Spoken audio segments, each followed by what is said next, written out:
Buenas tardes con todos y todas. Es un gusto tenerlos aquí en el Centro de Formación de la Cooperación Española. Este es el segundo conversatorio que hacemos aquí, pero creo que el de ustedes es el tercero ya. Y la verdad que es un placer que hayan pensado en el Centro de Formación para hacer esta actividad, porque tenemos una línea de especialización que se llama Alianzas para la Ciencia y la Innovación. Por lo tanto, qué mejor espacio para nosotros es que estén ustedes aquí hoy trabajando y generando conocimiento que además se pueda compartir, ¿no? El Centro de Formación hace un trabajo regional para impulsar a las alianzas en ciencia, tecnología e innovación. Y nos interesa mucho también aprender de las experiencias, como esta experiencia que tenéis en Uruguay, y también poder transferirla y compartir conocimiento con otros países, ¿no? En este momento tenemos una alianza que está empezando y de momento pues, estamos utilizando el centro como un espacio para los conversatorios, pero esperamos que esta alianza se vaya consolidando y podamos participar en actividades comunes, podamos planificar actividades conjuntas en beneficio de la ciencia, la tecnología y la innovación, tanto en Uruguay como en la región.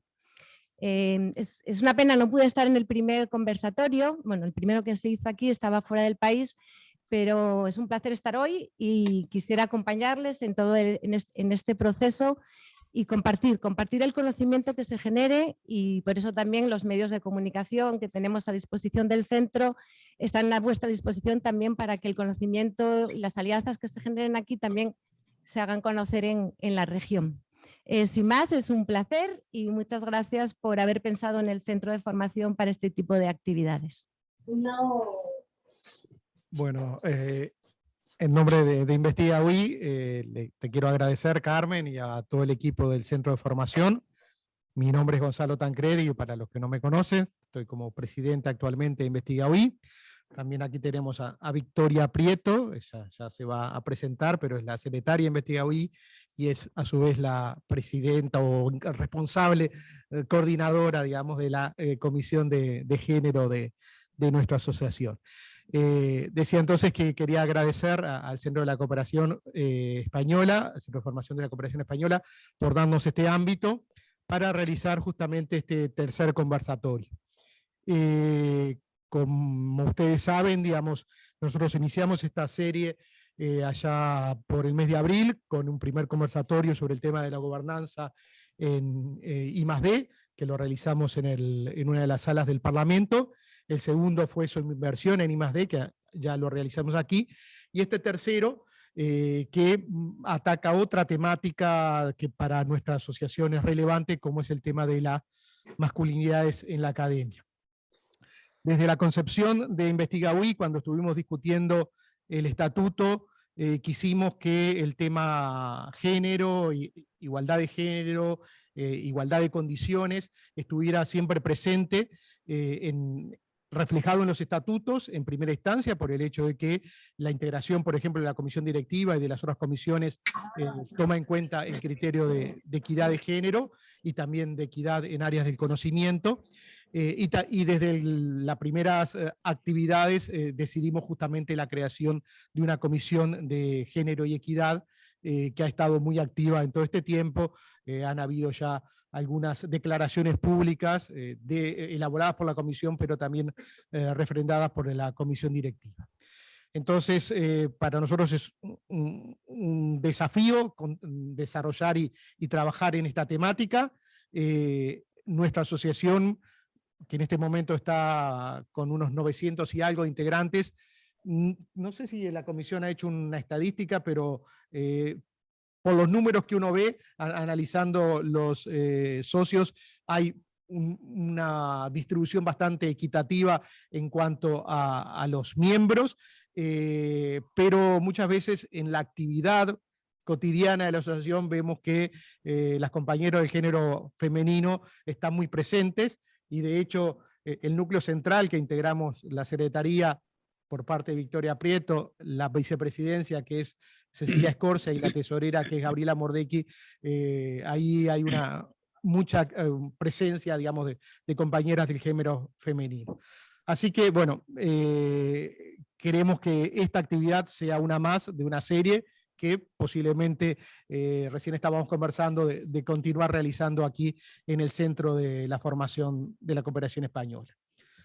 Bueno, eso quería hacer un poco mi breve introducción y darle la palabra a Victoria como coordinadora de la Comisión de Género y como secretaria de Investigaui para introducir este conversatorio.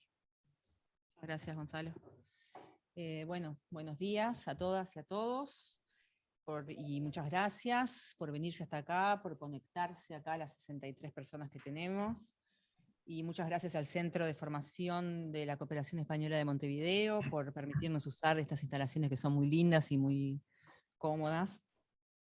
Este conversatorio, como ya dijeron, es el tercero del ciclo de conversatorios de Investigaui, pero también es el primero de una serie que va a impulsar la Comisión de Género y Equidad a lo largo de los próximos 18 meses, año y medio, y que va a tratar temas como maternidad, paternidad, cuidados, bienestar y salud mental, diversidad.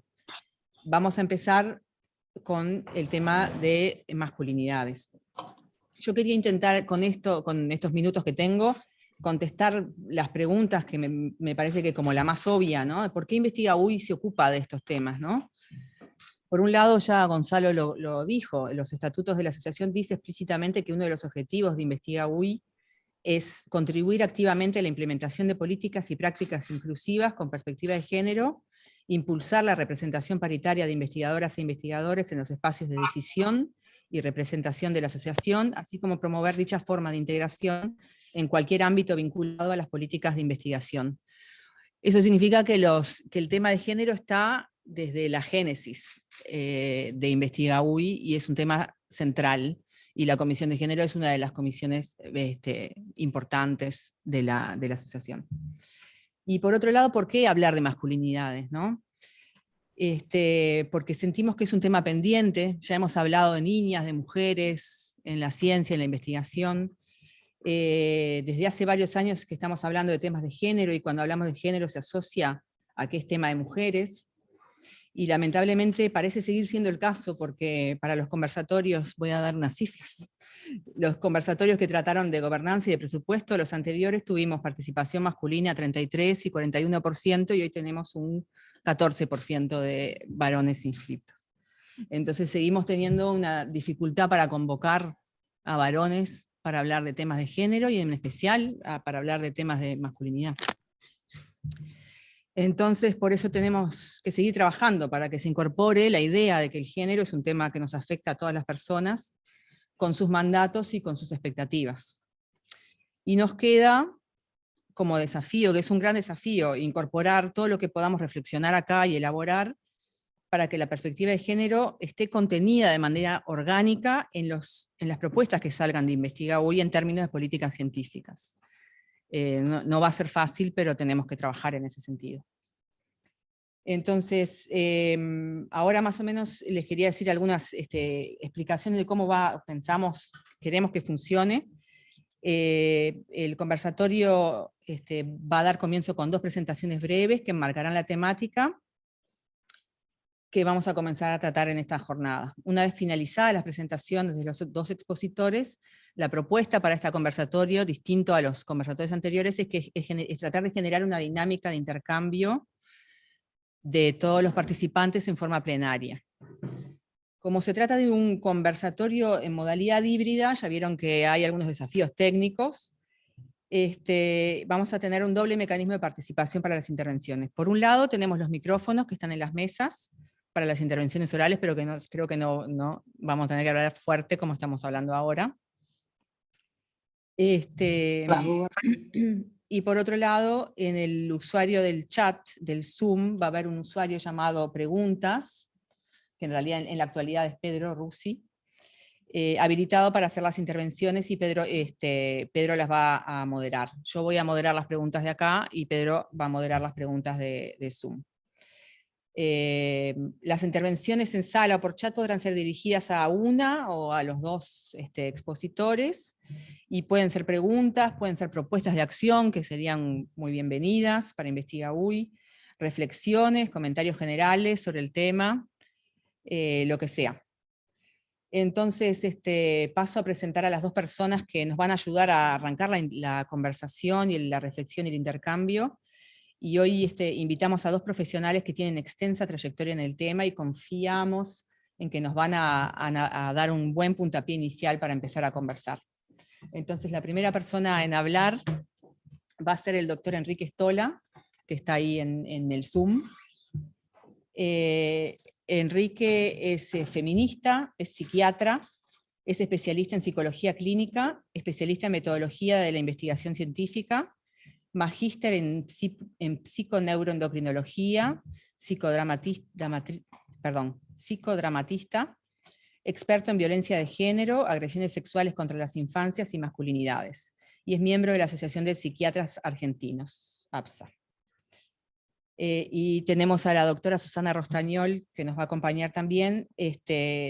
Susana Rostañol es doctora en antropología por la Universidad de Buenos Aires, es docente e investigadora de la Facultad de Humanidades y Ciencias de la Educación de la UDELAR, es docente de la licenciatura de Ciencias Antropológicas, y creó y coordina el grupo Género, Cuerpo y Sexualidad, donde investiga sobre temáticas que articulan género, cuerpo y sexualidad, y es nivel 2 en el Sistema Nacional de Investigadores. Y bueno, y hechas estas primeras introducciones, le damos la palabra a Enrique, de forma remota. Vamos a ver cómo sale. Bien, buenas tardes a todas, todes y todos. Recordame, Victoria, ¿cuánto tiempo era? ¿15 minutos, 20 minutos? ¿Era? Más o menos 20 minutos, si Bien. te sentís cómodo con eso. Perfecto.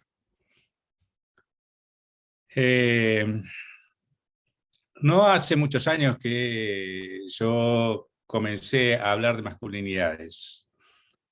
En realidad, el tema de masculinidades comenzó dentro de la academia en la década del 60, 70. Pero era un tema que personalmente me aburría muchísimo. Y me aburría hasta que logré, con la lectura de las compañeras feministas, con la producción que las compañeras hacen, encontrar un posicionamiento desde dónde hablar sobre masculinidades, ¿no? Entonces, bueno, recién estaba escuchando los porcentajes de presencia de varones.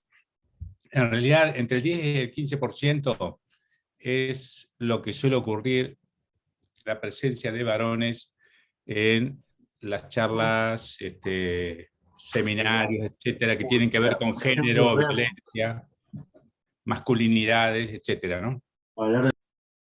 Ojalá en algún momento ese 10 o 15% se constituya en un activo militante, porque cuando los varones logremos un activo militante que impacte culturalmente, bueno, podemos producir cambio y acompañar fuertemente la lucha de las mujeres y disidencias sexuales, el movimiento LGTBIQ+.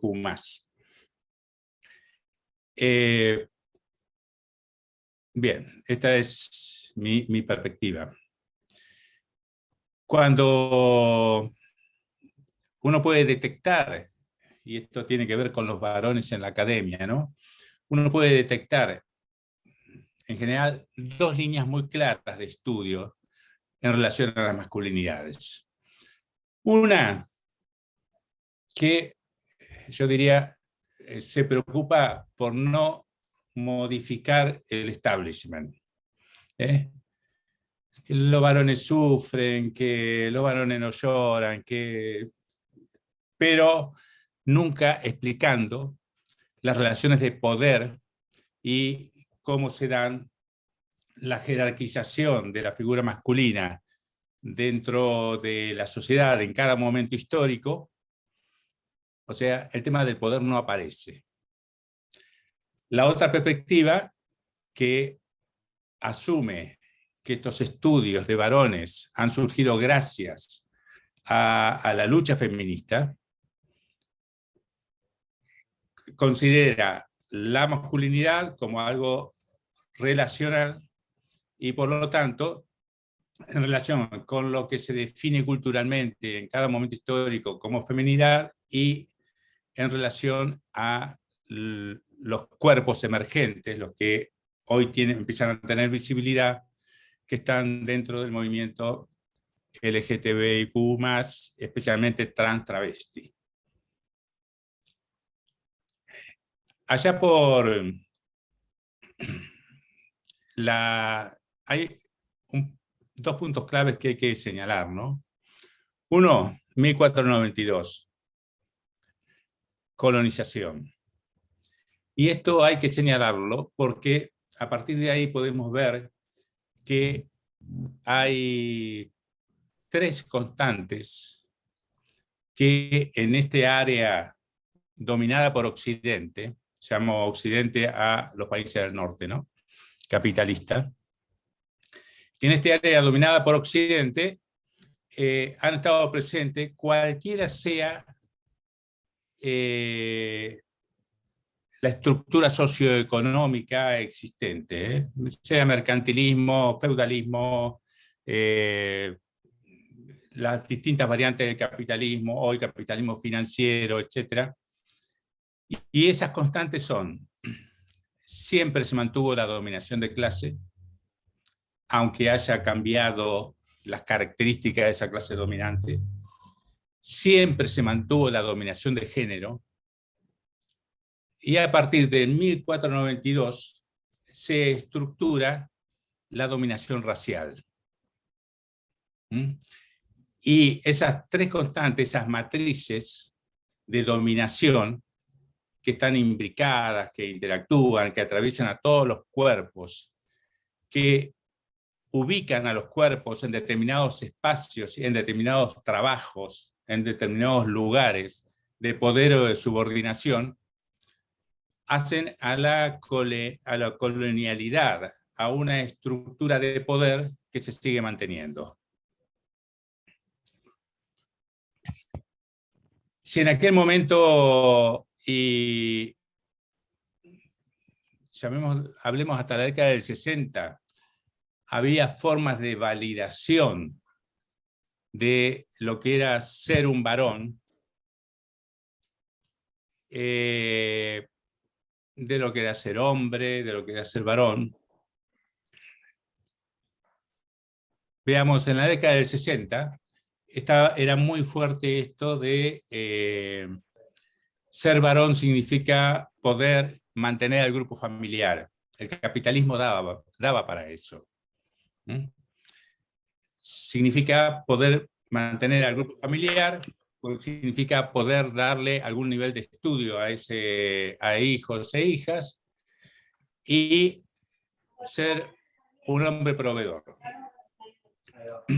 La década del 60 fue una década 60-70 en donde la juventud se expresó por primera vez en el planeta, en el mundo, como sector político, cuestionando el orden establecido, desde diferentes lugares, con diferentes propuestas, no sé, el Mayo francés cuestionando el orden, pero no proponiéndose tomar el poder, en nuestra América las luchas revolucionarias, las grandes movilizaciones, las organizaciones armadas, la lucha contra la guerra de Vietnam en Estados Unidos, movimientos hippie, luchas anticoloniales, o sea, fueron décadas efervescentes.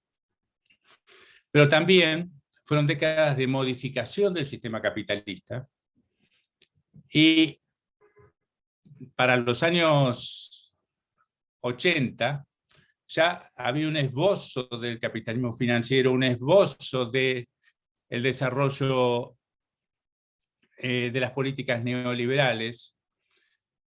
Primer estado neoliberal en nuestra América, Chile, Reagan, la Thatcher, el ataque a las organizaciones de obreros, a sindicatos, a organizaciones que representaban a minorías,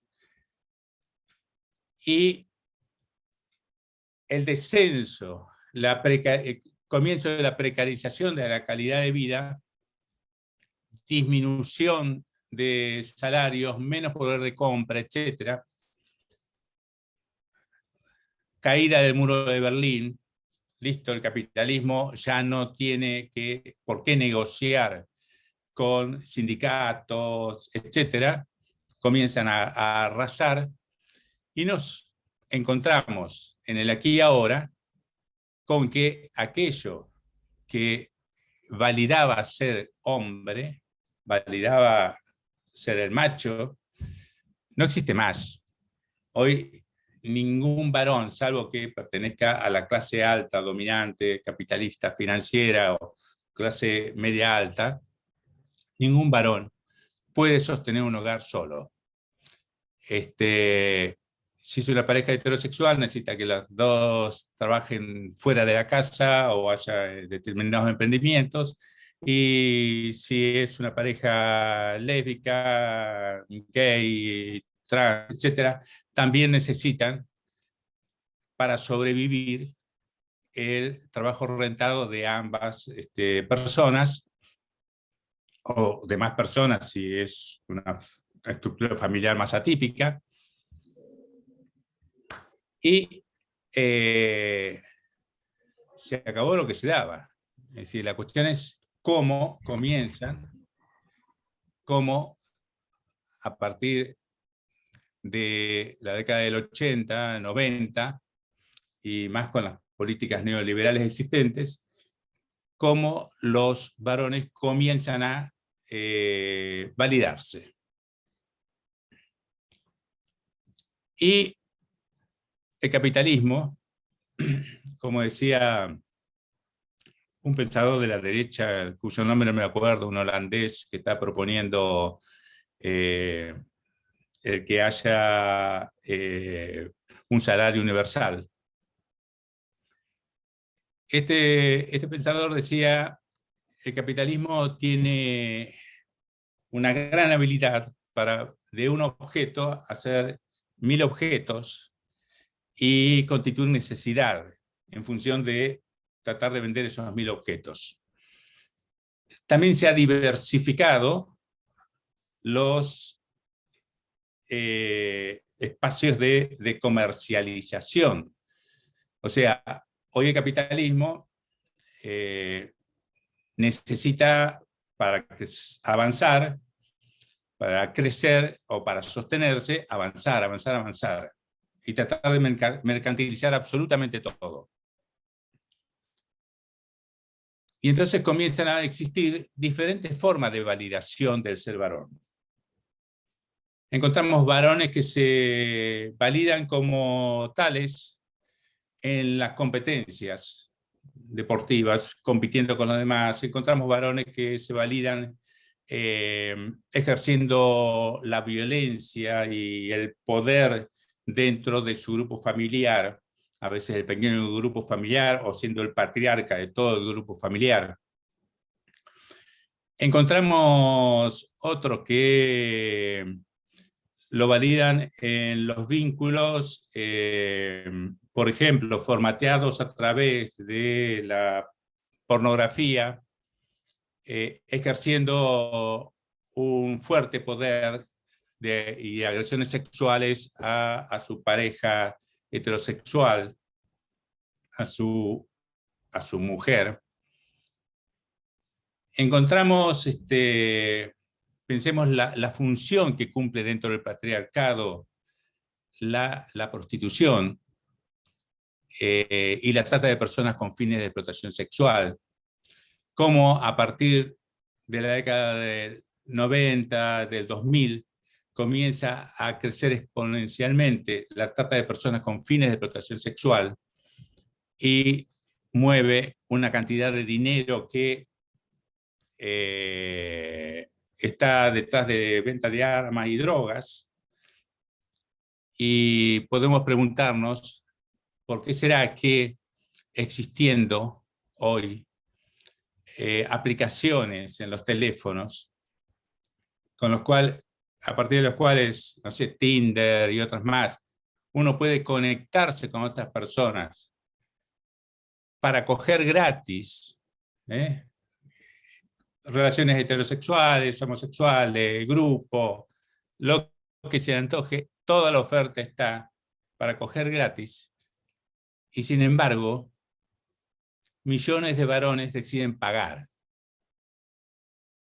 ¿Por qué deciden pagar si pueden coger gratis? ¿Por qué deciden pagar 5 euros, 10, y lo pongo en euros esto, ¿no? 5 euros, 10, 50 euros o 100 por un completo, si pueden coger gratis? Entonces, claro, hay una pensadora española que dice, los varones ya no pueden ser proveedores, pero les quedó el fantasma. Y ese fantasma que les quedó, y eso que no pueden cumplir, necesita que tenga alguna recompensa simbólica. Y la única posibilidad la posibilidad de recompensa simbólica se da en diferentes prácticas sociales, pero una muy fuerte se da, por ejemplo, en el plano de la explotación sexual de los cuerpos de las mujeres trans y travestis. ¿Y qué pasa si nos vamos a la universidad? Si nos vamos a la academia. No podemos funcionar en la academia con ingenuidad. Esto es como que una mujer, lamentablemente ocurre, una mujer está sufriendo violencia machista extrema, va a la justicia pensando de que la justicia existe. Y va con ingenuidad. Y se encuentra en realidad que cuando entra al Poder Judicial, entra una picadora de carne, porque la justicia es un ideal regulatorio en las sociedades que va cambiando de acuerdo al momento histórico. Y esa mujer, si tuviera claro de que no va a lograr justicia, tendría claro entonces que lo máximo que puede lograr es un acto justo, pero para eso necesita una buena evaluación de cómo se da el poder dentro de la justicia y necesita una adecuada estrategia jurídica. No se puede entrar en la academia pensando que no se dan estos juegos de poder y que la dominación masculina, que todo el dispositivo de dominación masculina no está presente. Ayer hablábamos con algunos colegas lo que pasó en una universidad argentina. Un tipo que ha sido denunciado por sus alumnos, por abuso sexual, por descalificaciones, por conductas machistas, etc. Y a pesar de que la Comisión de Género y aplicando protocolos termina denunciándolo, le terminan los machos, por amplia mayoría, los machos docentes, le terminan dando un premio. Y este premio suena a esa complicidad que se da entre varones, en donde hoy lo hago por vos, mañana lo harás por mí. Tuve que intervenir en un caso de una universidad en donde 3 alumnas con muchísima dificultad se acercaron a denunciar a que se cumpliera el protocolo de género en una universidad, y se comienza la investigación. Un profesor muy poderoso, cuando llegan y hablan con la rectora le dice, bueno, pero tienen que estar muy seguras porque esto va a ser muy difícil. Es decir, les pintó un panorama tal que las 3 alumnas retrocedieron. Y ahí anda el acosador circulando sin ningún problema. Es decir, docentes mujeres que sin la formación adecuada y tampoco la sororidad con las otras mujeres adecuadas, no usan su espacio institucional para ponerle límite al acosador y digamos que se sigue manteniendo las prácticas de dominación masculina. Entonces, con los hombres en la academia nos encontramos con dos cuestiones. Primero, la forma en que muchos de esos hombres y todavía y todo lo que es la estructura científica y lo que son las estructuras de publicación siguen actuando beneficiando a los varones y en detrimento de las mujeres. Pero por otro lado está ya la práctica docente que pueden hacer los varones, en donde se validan a sí mismos como varones con las formas comunes que conocemos de acoso, de presión, de llegar a tener un vínculo sexual con una alumna usando todo su poder. Que ustedes hayan empezado que la Comisión de Género haya comenzado a hablar de esto, me parece excelente. Porque no hay universidad y no hay estructura de investigación en donde esta cuestión del ejercicio del poder masculino no esté presente. No nos podemos hacer, los varones, no nos podemos hacer los boludos ante eso.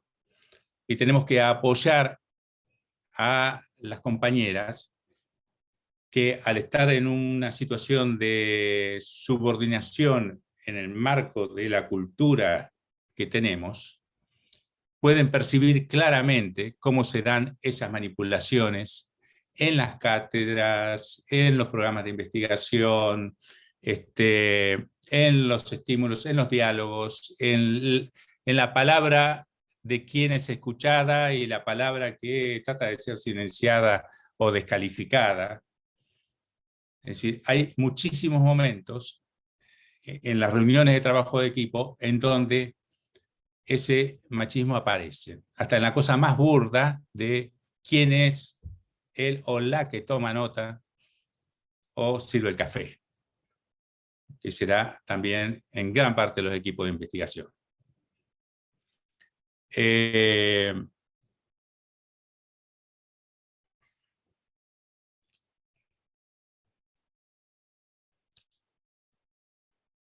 Entonces, para sintetizar, es necesario hablar de masculinidades desde una perspectiva relacional, porque podemos decir, hay una masculinidad hegemónica que es blanca,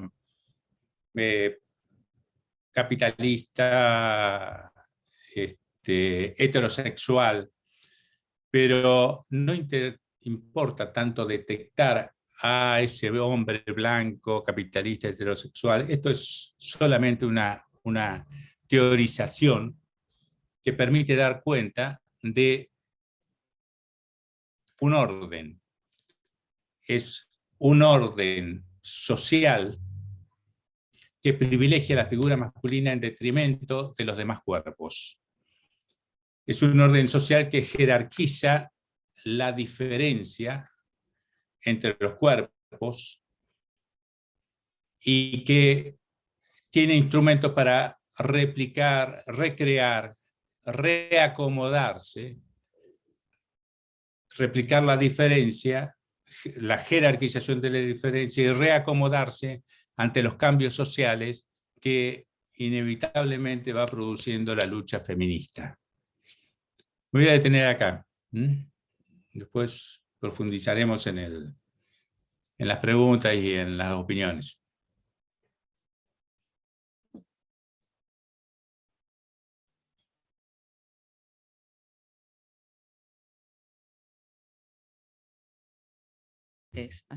Hola. Muchas gracias, Enrique,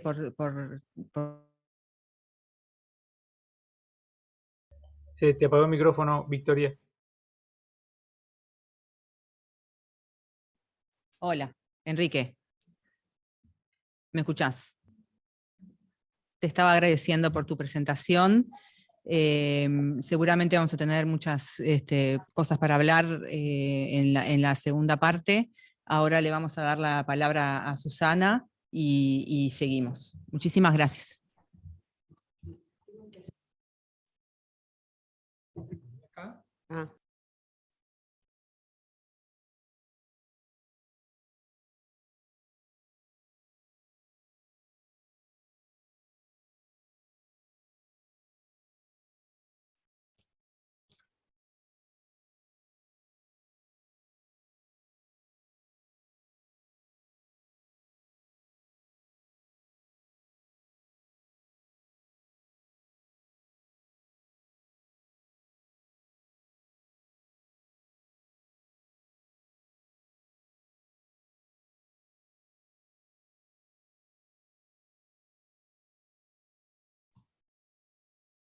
No estamos escuchando, ¿verdad?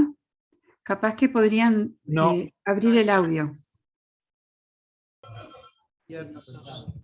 Victoria, no se estaba escuchando a Susana ahí. ¿Ahora me escuchan? Ahora ¿Me sí, escuchan? perfecto, Susana. Recién ahora.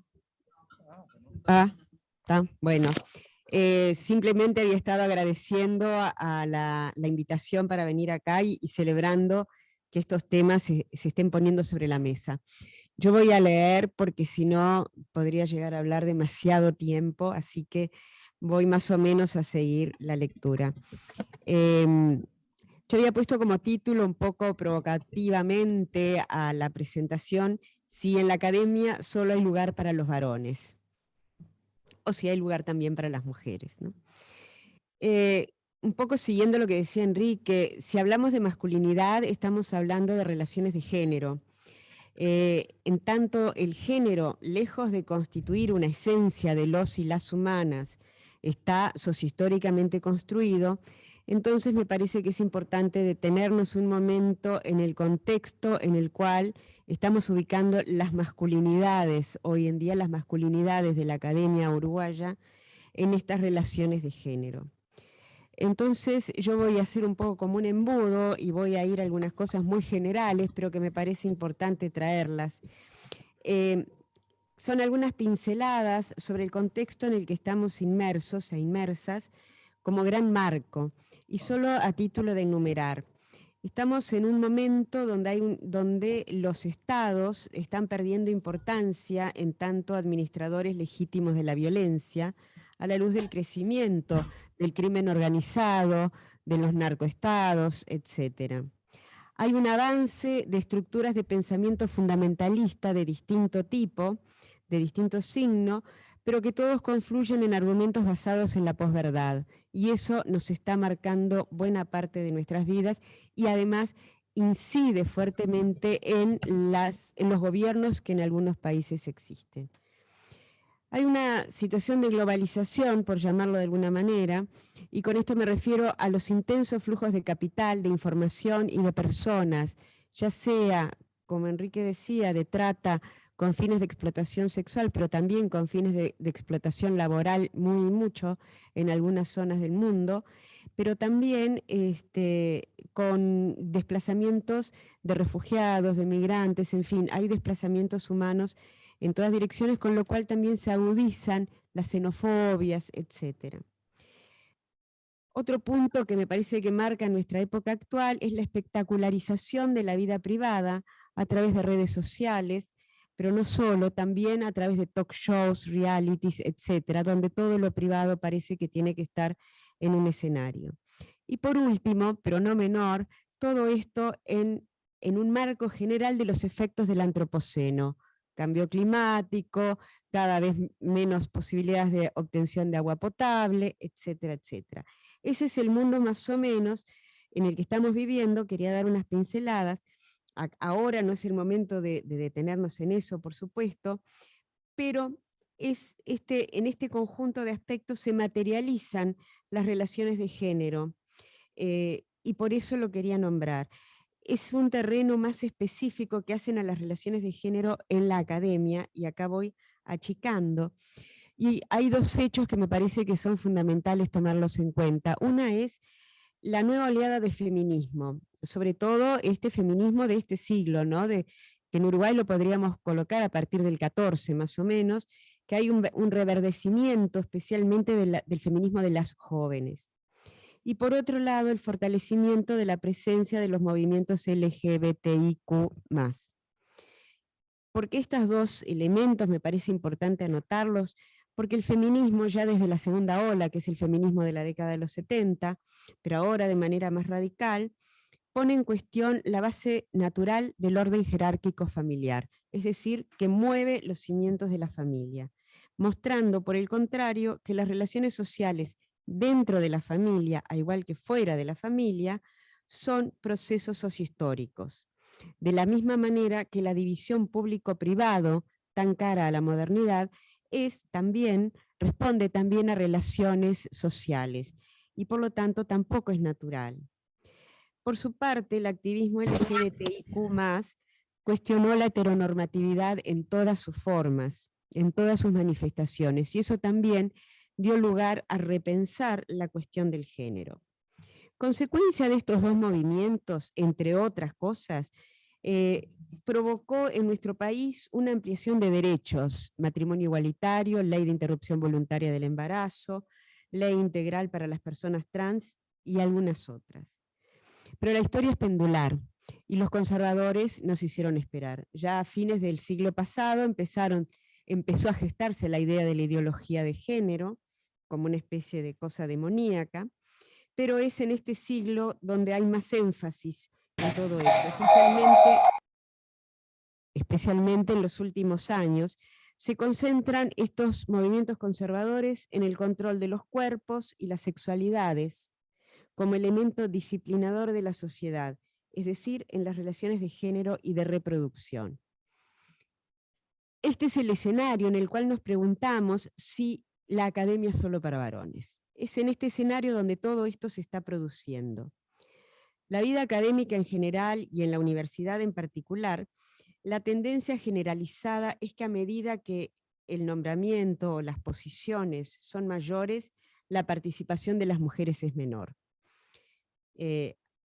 Hay espacios, hay incluso servicios universitarios donde hay más mujeres, y la lógica sería que se desagregara por niveles, que habría más mujeres en los niveles superiores, pero sin embargo muchísimas veces esto no es así, y también en los niveles superiores son ocupados por varones.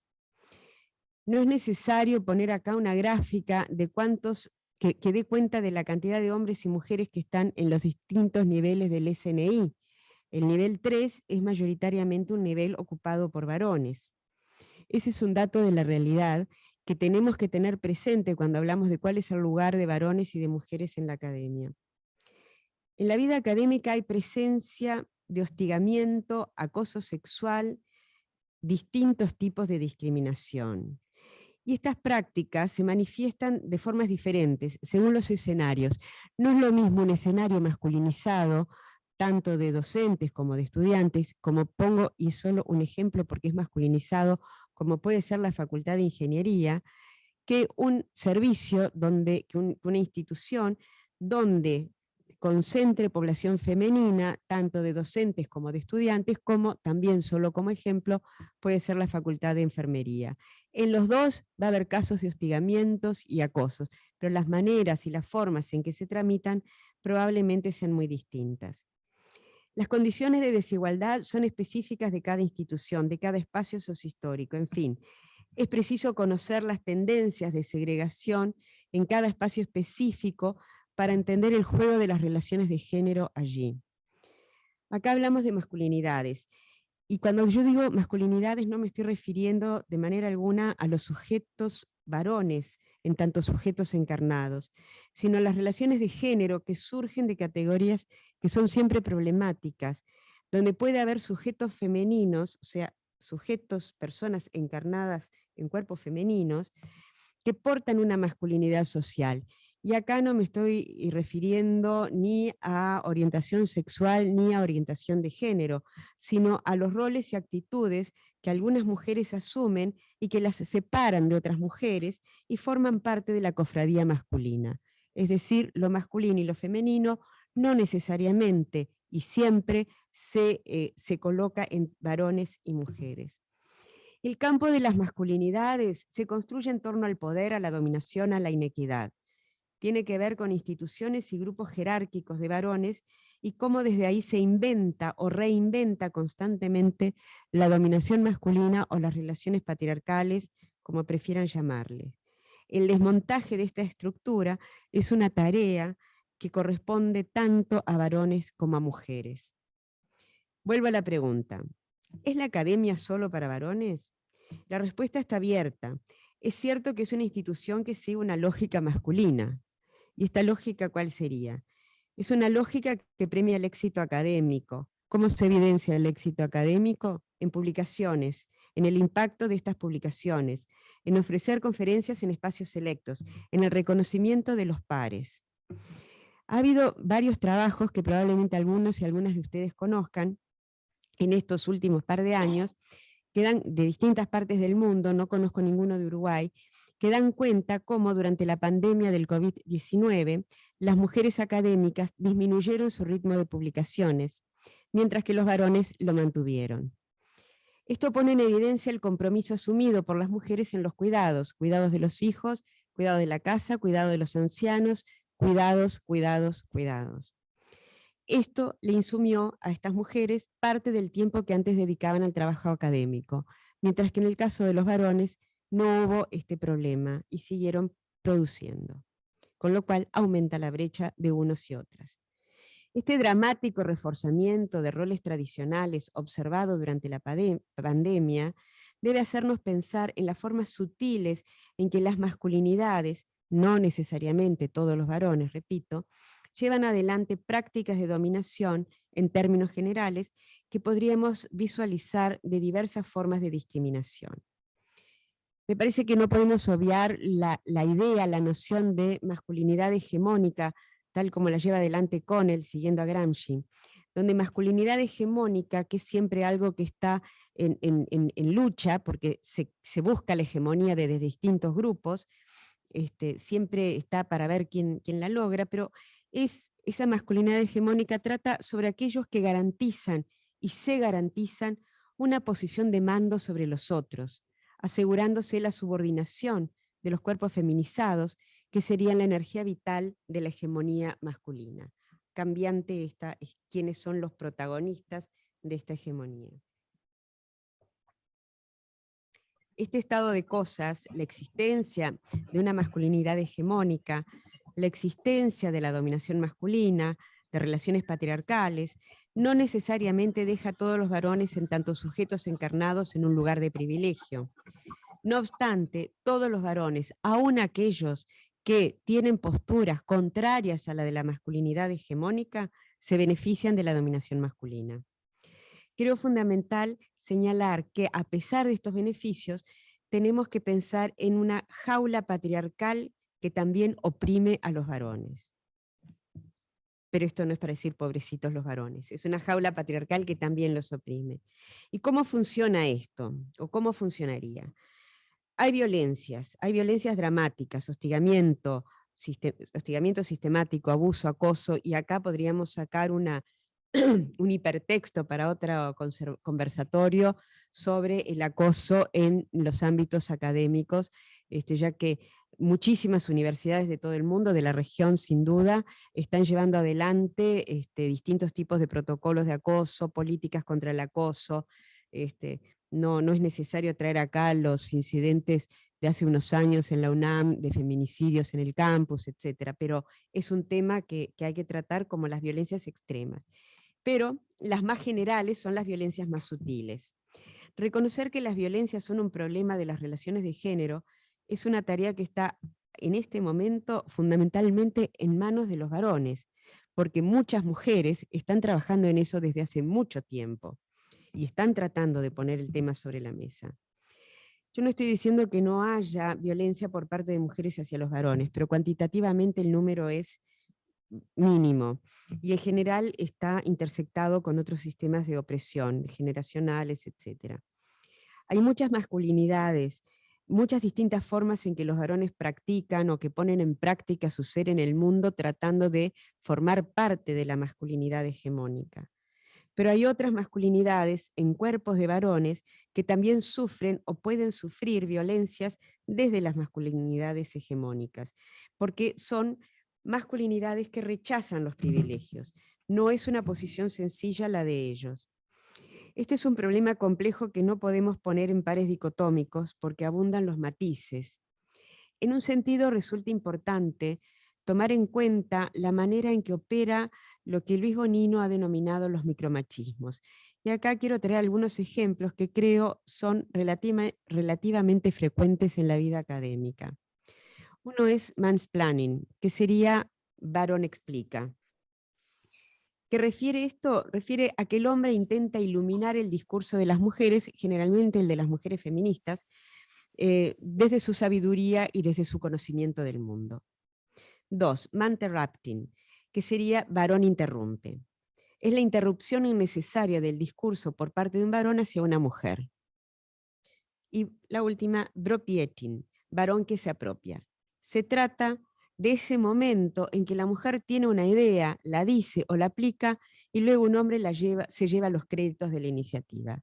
Yo estoy segura que todas y todos los presentes hemos sido testigos, hemos sufrido, o quizás alguno ha hecho esto. ¿Por qué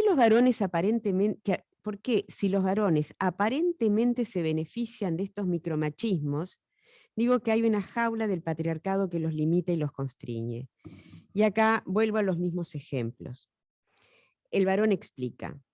Esto de que el varón da una explicación desde su sabiduría a lo que la mujer, desde mucho trabajo, investigación, etcétera, está diciendo, o desde su propia experiencia, los obliga a los varones que hacen eso a tener que demostrar que él sabe más y mejor, incapacitándolo de tomar o de aprender otra explicación muy posible que lo enriquecería.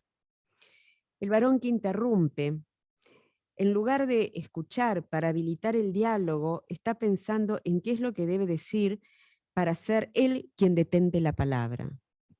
El varón que se apropia carece de la capacidad de reconocer las virtudes de una iniciativa en otra persona y aceptarla. Y quizás las mayores constricciones de los varones que quieren acercarse al modelo de la masculinidad hegemónica provenga del lugar desde el cual toman la palabra y de lo que consideran éxito. ¿Desde dónde hablan? Principalmente el modelo social, las relaciones de género, los obliga a hacer uso de la razón, dejando de lado las emociones y cualquier otro sentimiento.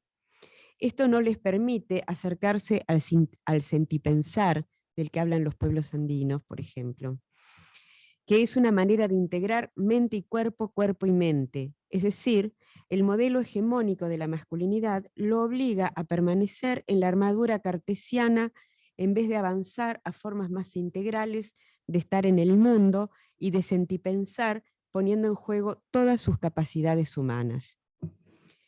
¿En qué radica su éxito personal? En su autoridad académica, que se plasma en un CV, en el nivel alcanzado en el SNI, en cosas que ya más o menos hablamos, todo lo cual está muy bien si lo dejamos en el plano académico, pero el éxito personal incluye la totalidad de la persona humana, afectos, experiencias vitales, etc. Todo eso lo está dejando de lado.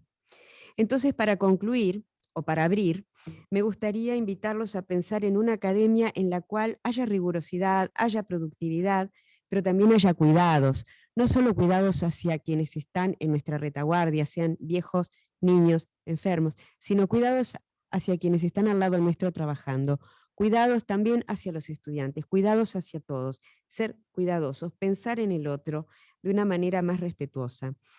Una academia donde haya afectividad y también que haya goce, porque la vida es muy corta para no gozar. Les quiero invitar a cambiar la academia para que sea un lugar más equitativo, donde los cuerpos feminizados no sean acosados, discriminados, menospreciados, y donde los varones puedan cuidar, puedan sentipensar y nutrirse de todos los intercambios, de todas las iniciativas. Gracias. Por aquí abro la discusión. ¿Apago acá? Sí. Muchas gracias, Susana. Muchas gracias. Bueno, no sé si... Sí, un aplauso en realidad para los dos presentadores.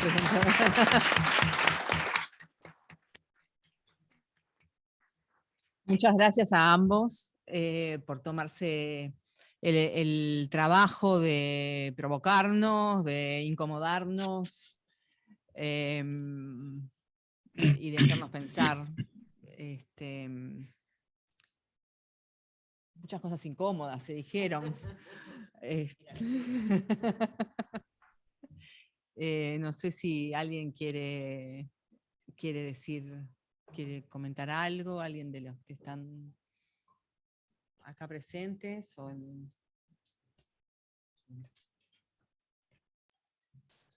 Tal vez, Victoria, buenas tardes a todos y a todas.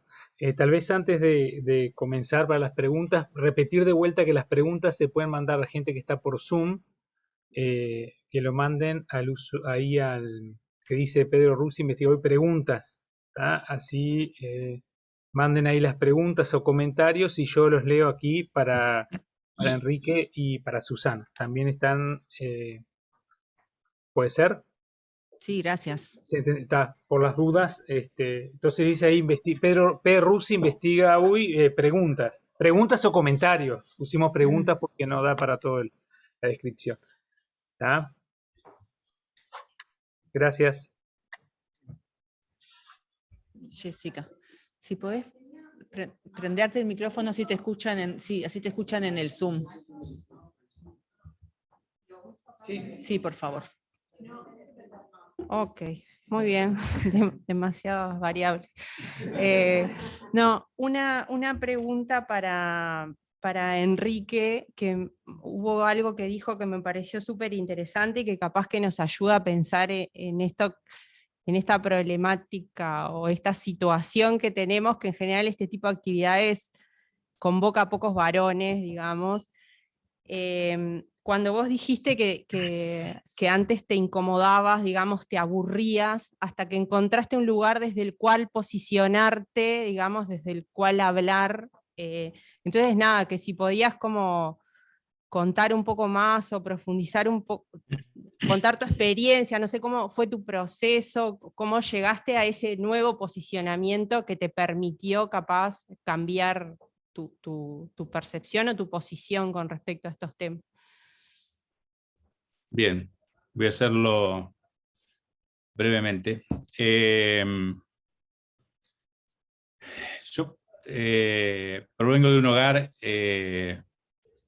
padre obrero, que luego fue tuvo un taller mecánico y una maestra, que trabajaban a la par, y desde muy pequeño aprendí a cocinar, limpiar la casa, hacer las compras, etcétera, ¿no? O sea, tuve una enseñanza igualitaria. Y hay una voz entrando. Bueno, y sufrí varias discriminaciones, fundamentalmente en el plano político. De muy pequeño, mi madre era peronista, etcétera, así que tuvimos problemas en ese sentido, o sea que mi mirada siempre estuvo puesta en lo social, porque de ahí provenía el peligro para mi familia. Y luego ya como militante en la década del 70, o sea, participé por toda la experiencia en Córdoba, Cordobazo, lucha armada, es decir, participé activamente en todo, pero siempre con una apertura y una identificación hacia quienes aparecían en posición subordinada. Y digamos, siempre recuerdo, en una reunión del grupo, viene una compañera que había tomado un helado, un idiota le había dicho algo y la compañera le había estampado el helado en la cara, y a mí eso fue una escena, digamos, que me colocó ante el poder de las mujeres, ¿no? Claramente. Una compañera con práctica política fuerte, ¿no? Me colocó ante el poder de las mujeres. Y ya me venía pasando que notaba que era mucho mejor estar con mujeres porque eran creativas, siempre veían cosas que los varones no veíamos, y que los varones éramos bastante previsibles. Y me sigue pasando ahora, ¿no? Tengo un grupo de varones con los cuales me siento muy bien, pero en general me parecen bastante previsibles. Pero fue en la década del 80 que tuve acceso ya a bibliografía feminista, y entonces fue para finales de la década del 80 donde yo me definí como feminista. Y ya toda mi lectura fue a partir de todo el material que podía tener desde el feminismo. Claro, en aquella época un psiquiatra feminista era una cosa que se le permitía, una locura que se le permite a un psiquiatra, nada más. Fue con, qué sé yo, me ha pasado ir a congresos de psiquiatría y decir soy feminista y que toda la sala se cague de risa, largue la carcajada. Y la compañera que me presentaba, esto fue en el 2011, la compañera que me presentaba, Congreso Internacional de Psiquiatría, diciendo, bueno, él pidió que lo presentara así, disculpándose, y yo montando en cólera y dejando de lado lo que tenía que decir, largando un discurso feminista y cuestionador de todo eso, de esa reacción, que después terminaron todos aplaudiéndome, yo creo que para reparar, no porque hayan estado de acuerdo conmigo, ¿no? Pero ya me impliqué, mi trabajo es trabajar como perito de mujeres golpeadas, de niños abusados. Mis posiciones y mis discusiones con los fiscales o jueces es de una perspectiva claramente feminista.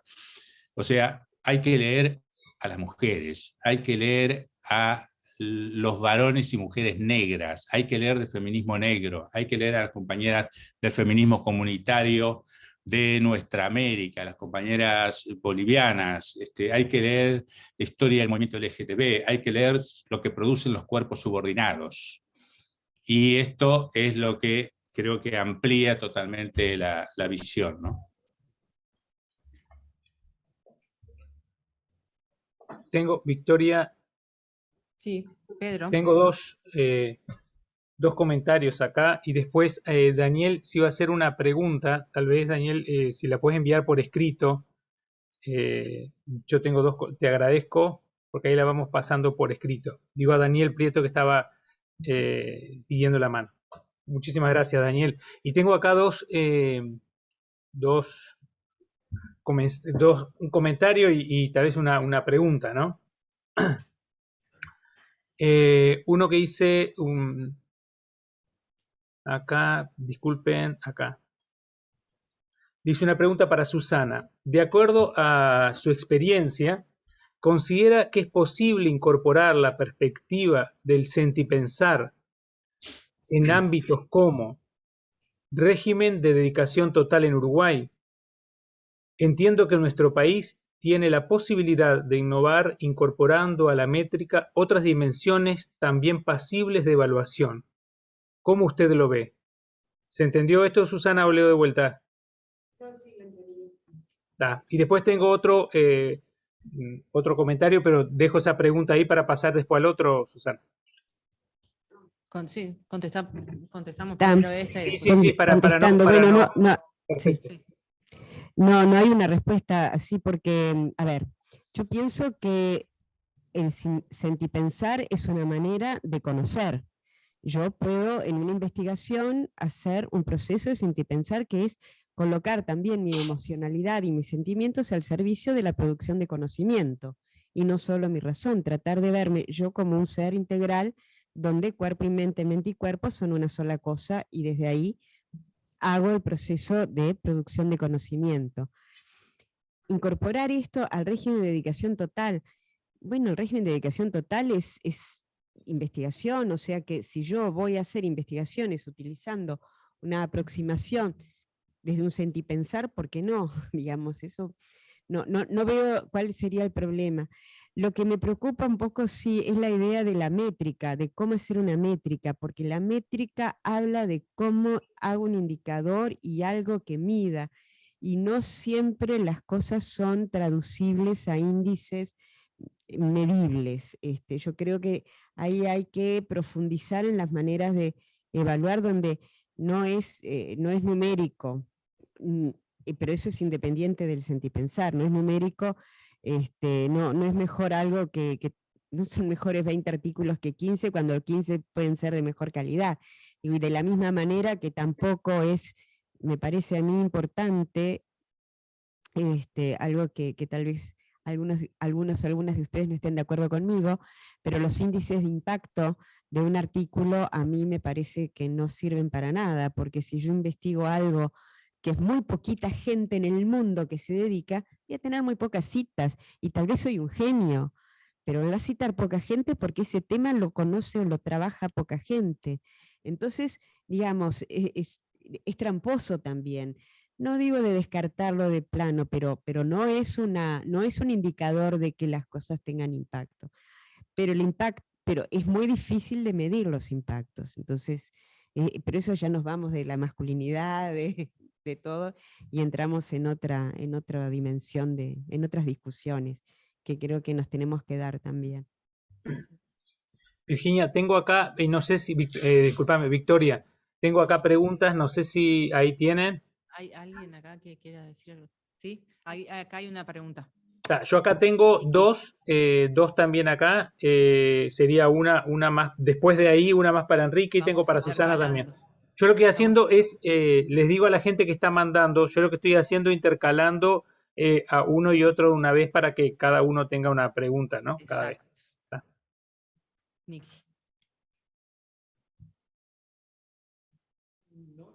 La lucecita verde. Ahora, bien.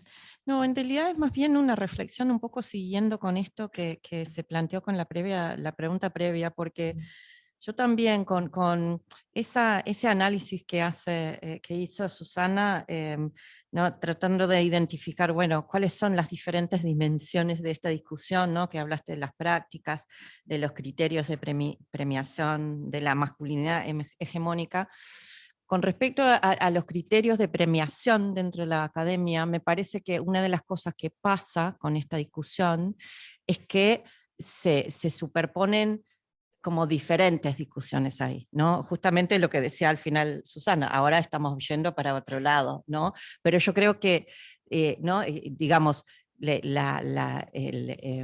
La idea del choque de las culturas, ¿no? De que el paradigma positivista, neo-postpositivista y el paradigma interpretativista, constructivista, que no, esa discusión ya, ¿no? de mucho, mucho tiempo dentro de la academia, qué es ciencia, ¿no? Qué se considera, que también se traduce a, bueno, cuando queremos evaluar lo que hacen los académicos, cuáles son los criterios, y es lo que decía ahora Susana, ¿no? Los criterios más métricos, los que dependen de indicadores cuantificables, tienden también a premiar o a privilegiar ciertas formas de producción de conocimiento. Y yo creo que es una discusión donde hay y debemos explorar, bueno, cómo las cuestiones de las relaciones generizadas dentro de la academia, pero también las formas que tenemos académicos varones o masculinizados y académicas feminizadas, ¿no? O podríamos decir también feministas, de producir conocimiento, eso hay como una superposición con esa otra discusión. Entonces, me parece que pues, eso complejiza, ¿no? Porque no se está claro qué estamos exactamente discutiendo, pero me parece sumamente rico también y además sumamente necesario. No es una pregunta, ni es una solución, ni nada, simplemente algo que me surge escuchando los diferentes aportes. Sí, si me permite decir, sí, yo cuando tú pensabas, cuando tú hablabas y cuando tú decías, me parece que esto, al ver la distribución de hombres y mujeres en el SNI, ¿no? Esa curva en el gráfico de tijeras, y al pensar en la evaluación, hay una figura que también en inglés, los gatekeepers, que son las personas que te permiten avanzar, que son las personas que están en los tribunales, que son las personas que te evalúan, y entonces esos gatekeepers van a ser mayoritariamente hombres con sus lógicas y con sus formas. Nada, quería como que sumar a eso. Sí, tengo... Carmen. Pedro, No, pero más sí, acá. sí. Muchas gracias. Sí, pero desde la cooperación española, cuando empezamos a trabajar el tema de ciencia y género, hicimos una recopilación de experiencias, ¿no? Entonces hemos visto que hay muchas experiencias de muchas instituciones que han trabajado el tema, ¿no? Y lo que me ha costado ver es ver experiencias exitosas, es decir, ver los resultados, ¿no? O sea, hay muchísimos programas que han trabajado desde la niñez, desde mujeres adultas, trabajar en cómo transversalizar el enfoque de género en la investigación, pero lo que no he encontrado son como esas buenas prácticas o esas experiencias que nos lleven a decir, bueno, cómo se está desmontando estas prácticas de poder, ¿no? No sé si, por ejemplo, se han medido, o si conocen, se han medido, por ejemplo, los planes de género, que los planes de igualdad o los planes de género que se implementan en la academia, si han tenido un efecto, si se puede medir resultados, ¿no? Por aprender de estas experiencias y rescatar esas buenas prácticas para poder también transferir e incorporarlas en otras experiencias. Gracias. Digo, no hay así planes de género que hayan sido pensados y monitoreados y que haya habido una evaluación. Ha habido de pronto algunos impulsos, pero luego no se ha seguido.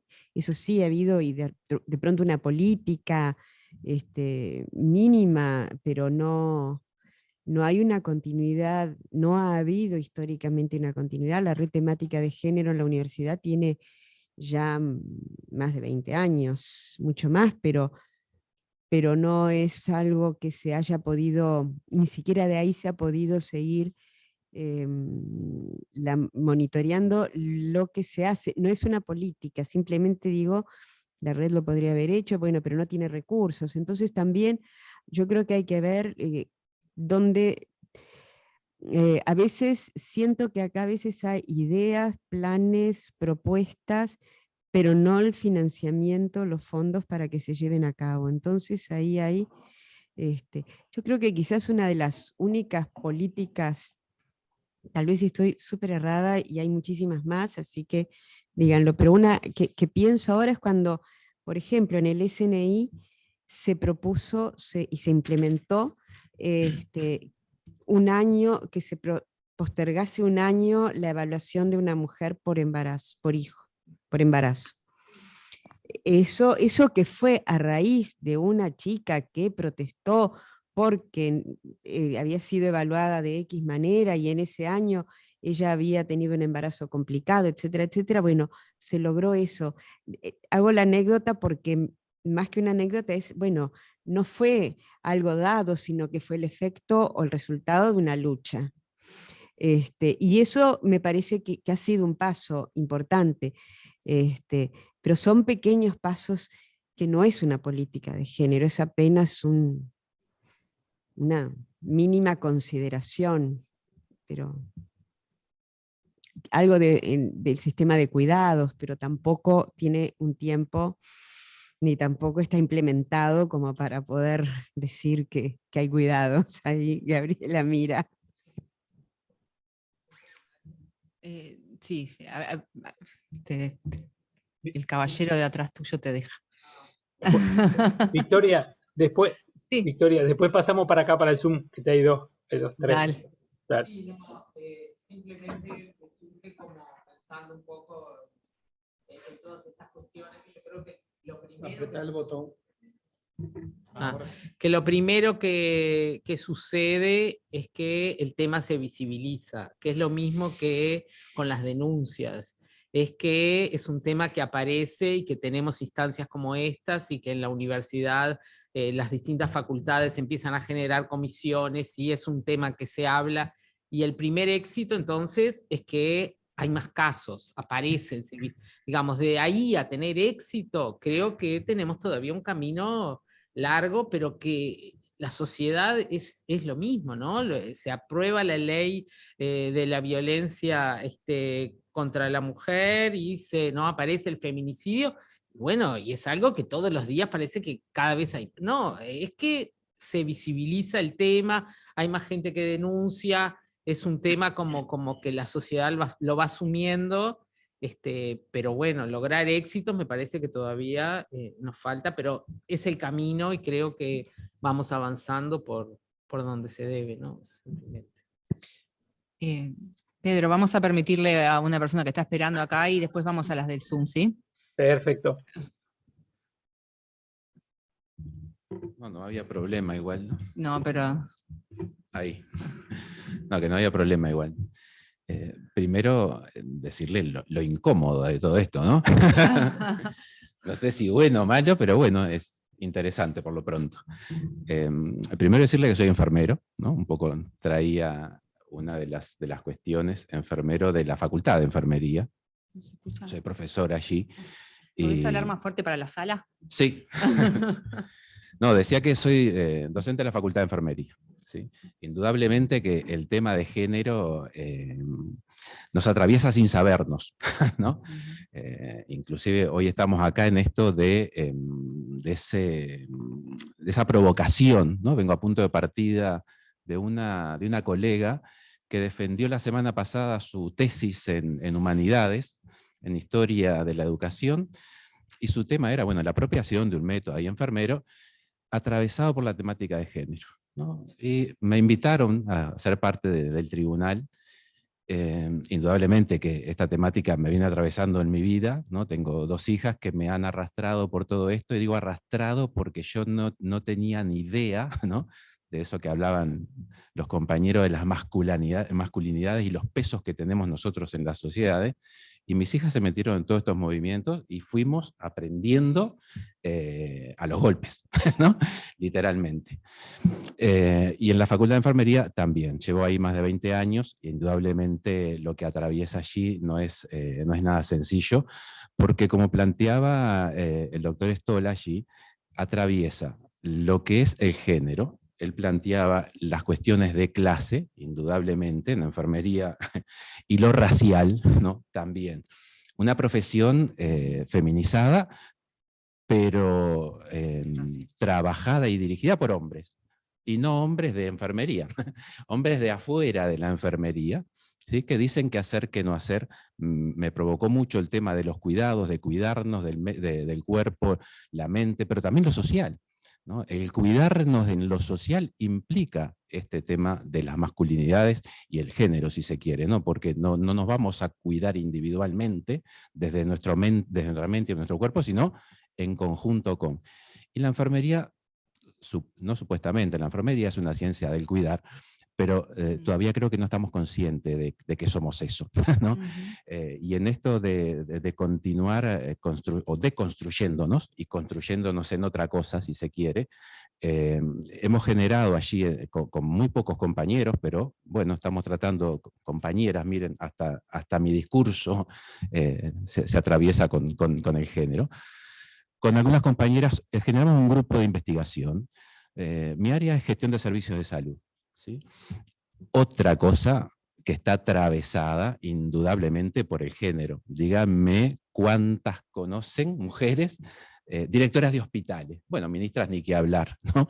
Pero en los servicios de salud lo manejan los hombres. Entonces generamos allí ese grupo, y la primera discusión que nos planteamos como para ver a dónde llegábamos era, bueno, la gestión de los servicios de salud desde una perspectiva crítica, porque indudablemente también eso nos atraviesa en todo el sistema, pero fundamentalmente de género. Y no hemos, no quiero decir no avanzado, ¿no? Sino que el poder discutirlo, no es que nos empantane, pero hay tantas puntas para agarrarlo y atravesarnos, que el venir acá indudablemente me lleva más dudas, y eso capaz que es lo interesante y lo que les agradezco a los dos que estuvieron allí. Nada, quería un poco eso, decirle lo incómodo que me sentí, lo bueno de sentirme incómodo y por dónde estamos. Gracias. Muchas gracias. Pedro, ahora sí. ¿Pedro? Bien, perfecto. Sí, estoy. No conseguía sacar el muteado. Entonces, tengo acá una pregunta, varias preguntas y comentarios también. Voy a hacer aquí, dice, una de las primeras cosas va para, no están en este orden, sino que lo fui distribuyendo para que tanto Enrique como Susana puedan responder alternados, ¿no? Entonces, ahora le tocaría a Enrique, por lo que tengo acá en este orden que yo hice acá. Dice, una de las primeras cosas que dijo Enrique fue que uno de los perfiles, el del establishment, no problematiza el poder y sus relaciones. ¿Es posible sensibilizar a este núcleo duro o conviene enfocar los esfuerzos en otro perfil, el que ya es permeable a la problemática de género, en particular en la academia? ¿Se entendió ahí, Enrique? ¿O leo de vuelta? Sí, se entendió. Perfecto. Quería, antes de dar respuesta ahí, la posición que yo tengo ante eso, decir que está muy bueno esto que planteó Susana sobre el sentipensar, porque es necesario que valoricemos en la academia la cuestión afectiva, ¿no? Y que salgamos de esa entronización de la razón y de la razón masculina que hizo la Ilustración y que nos ha colonizado hasta el momento. Y creo que ahí hay un libro muy importante en ese sentido, que es la producción de Almudena Hernando, una antropóloga española. Se llama el libro La fantasía de la individualidad, en donde trabaja la construcción del patriarcado en Occidente y el área de influencia y de dominio, y cómo juegan los afectos en todo, en el ejercicio del poder y hasta en las mínimas relaciones interpersonales, ¿no? Y por otro lado, bueno, yo creo que hay varones para los cuales el goce del poder y el ejercicio del poder es muy importante. Y les importa 3 carajos cambiarlo. No lo quieren cambiar. Entonces, yo creo que hay que poner el esfuerzo en ese 10 o 15% de varones que se acercan. Trabajar con ellos, invitarlos a ellos, porque ellos pueden constituir un activo que pueda impactar políticamente y culturalmente en nuestra sociedad. Con los demás, con esos grupos duros, es un tema de poder. Es un tema de poder. Entonces hay que equiparar el poder. Por ahí a veces yo veo llamamientos éticos de compañeras feministas que dicen a los varones, reflexionen, cambien, piensen cómo pueden estar sufriendo, etcétera, etcétera. A ver, si hay una crisis, cuando hay crisis de capitalismo o movimientos financieros, y los machos que dominan el capitalismo financiero, que gerencian eso, se angustian, se deprimen, se sienten mal. A mí particularmente me importa un comino esa angustia y esa ansiedad. Creo que con ellos es un tema de poder. Entonces, creo que el esfuerzo hay que aplicarlo en toda esa gente, varones sensibles, y de buena fe se acercan a estos encuentros, ¿no? Esta es mi posición. Bien. Gracias, Enrique. Voy a aprovechar acá, tengo otra pregunta, que es, a ver, aquí, ¿no? Para Susana, ¿no? Entendí, Susana, ¿se escucha ahí? Sí, Sí, se está escucha. perfecto. Yo me pregunto para verificar por las dudas. Gracias, Susana. Dice, entendí una referencia que hizo Susana a la siguiente idea, que a medida que en las últimas décadas se amplifican los espacios de participación académica para las mujeres, sin embargo, su participación no es mayor como sería lógico esperar. Me gustaría avanzar en algunas explicaciones para esta aparente contradicción y a los obstáculos que persisten en la academia para la participación de las mujeres. ¿Se entendió ahí? Sí, se entendió. Esto meritaría una investigación al respecto, pero se ha feminizado la matrícula, pero eso no significa que haya relaciones más equitativas. Una cosa es que haya más cantidad de mujeres que estudian, otra cosa es que las relaciones de género sean más equitativas. Van por carriles separados. O sea que para lograr relaciones más equitativas es necesario un trabajo donde yo creo que es importante lo que las mujeres, o por lo menos algunas mujeres, piensen y lleven a cabo y propongan, pero también es muy importante que muchos varones también acompañen y estén dispuestos a perder algunos privilegios para unas relaciones más equitativas. Todos tenemos, o sea, yo creo que la sociedad tal como está ahora, es una sociedad donde hay relaciones patriarcales, privilegia el estatus de los varones, el lugar del poder. Tienen poder y muchas veces cuando ese poder tambalea recurren a la violencia, o a veces la violencia es algo que se ejerce para mantener el poder sin que tambalee. Ahora bien, ¿cómo hacer para que alguien que tiene esos privilegios piense o se dé cuenta o crea que es mejor dejar de lado algunos lugares de poder o de privilegio en función de una relación más equitativa? Necesariamente eso pasa por una gran reflexividad, por una autoconciencia, por pensar, de repente por grupos de reflexión colectivas, etc. A mí me gusta a veces pensar ese privilegio de los varones a lo que es el privilegio que yo tengo en tanto mujer blanca sobre una mujer afrodescendiente. Ese es un privilegio en esta sociedad con el cual yo nací, del cual yo no soy responsable. Pero sí, si quiero una sociedad equitativa, soy responsable de cambiarlo. Correcto. Entonces, yo, igual que los varones, me beneficio de que haya racismo. Me beneficio, entre comillas, ¿no? Digamos, recibo esos privilegios, pero si yo no los quiero, tengo que trabajar para sacármelos de encima y tratar de que haya relaciones equitativas. A mí me parece que es lo mismo lo que sucede con los varones que ejercen ese poder, que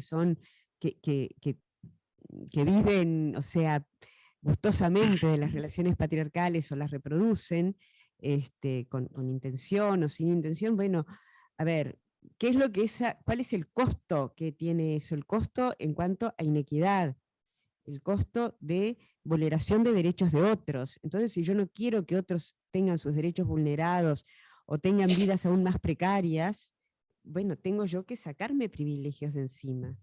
Entonces, pero eso no es un camino sencillo. Creo que es un camino de mucha reflexión, de mucha discusión, de mucho escuchar al otro, y hacer algunas tareas de autoconciencia, ¿no? De percibirme, a ver qué es lo que tengo, qué es lo que quiero y cómo llevarlo a cabo, ¿no? Es un poco una desestructuración para reconstruirme. Tengo que destructurarme de esos patrones con los que fui socializada y construirme con otros que yo elijo. No es fácil, es un camino doloroso. Digo, la autonomía es dolorosa y de hecho esto que yo estoy diciendo es un camino también emancipatorio y a veces es más fácil seguir la corriente que pararme y decir, no, yo voy por otro lado. Entonces, me parece que la única manera de cambiar estas relaciones de poder en el medio académico como en la sociedad es que aquellos, o todos, de una manera u otra, digamos, bueno, no, yo no quiero seguir este camino, voy a ir contracorriente porque quiero cambiar la dirección del río. Es ni más ni menos, cambiemos la historia. Muy de acuerdo con lo que dice Susana. Y doy un ejemplo. La otra vez una mujer, una profesional blanca, me pregunta ¿qué piensan los varones? Los varones se ponen a pensar cómo ejercen el poder. Y yo digo, no, en general los varones no piensan, ejercen el poder. Lo ejercen permanentemente, no piensan sobre eso.